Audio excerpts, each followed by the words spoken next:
Deutéronome, chapitre 23. Celui dont les testicules ont été écrasés ou l'urètre coupé n'entrera point dans l'assemblée de l'Éternel. Celui qui est issu d'une union illicite n'entrera point dans l'assemblée de l'Éternel. Même sa 10e génération n'entrera point dans l'assemblée de l'Éternel.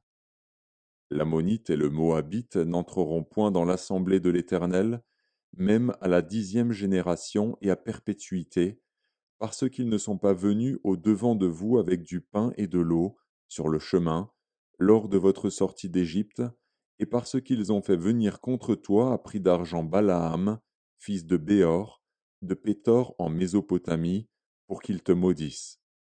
Mais l'Éternel, ton Dieu, n'a point voulu écouter Balaam, et l'Éternel, ton Dieu, a changé pour toi la malédiction en bénédiction, parce que tu es aimé de l'Éternel, ton Dieu.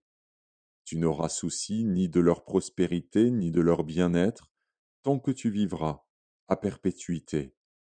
Tu n'auras point en abomination l'Édomite, car il est ton frère. Tu n'auras point en abomination l'Égyptien, car tu as été étranger dans son pays. Les fils qui leur naîtront à la 3e génération entreront dans l'assemblée de l'Éternel. Lorsque tu camperas contre tes ennemis, garde-toi de toute chose mauvaise.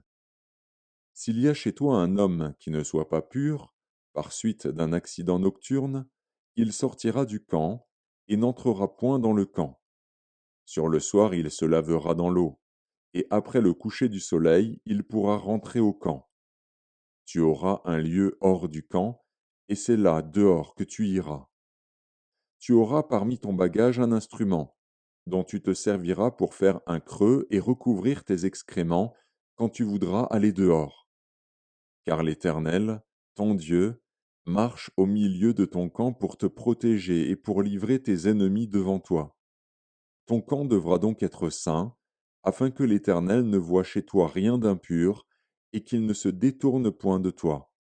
Tu ne livreras point à son maître un esclave qui se réfugiera chez toi après l'avoir quitté. Il demeurera chez toi, au milieu de toi, dans le lieu qu'il choisira, dans l'une de tes villes, où bon lui semblera. Tu ne l'opprimeras point.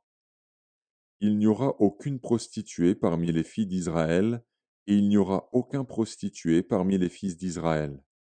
Tu n'apporteras point dans la maison de l'Éternel, ton Dieu, le salaire d'une prostituée ni le prix d'un chien, pour l'accomplissement d'un vœu quelconque, car l'un et l'autre sont en abomination à l'Éternel, ton Dieu. Tu n'exigeras de ton frère aucun intérêt ni pour argent, ni pour vivre, ni pour rien de ce qui se prête à intérêt. Tu pourras tirer un intérêt de l'étranger, mais tu n'en tireras point de ton frère, afin que l'Éternel, ton Dieu, te bénisse dans tout ce que tu entreprendras au pays dont tu vas entrer en possession. Si tu fais un vœu à l'Éternel, ton Dieu, tu ne tarderas point à l'accomplir, car l'Éternel, ton Dieu, t'en demanderait compte, et tu te chargerais d'un péché.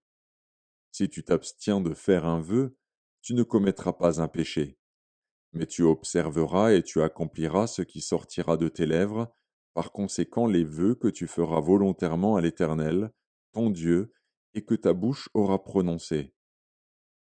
Si tu entres dans la vigne de ton prochain, tu pourras à ton gré manger des raisins et t'en rassasier, mais tu n'en mettras point dans ton vase.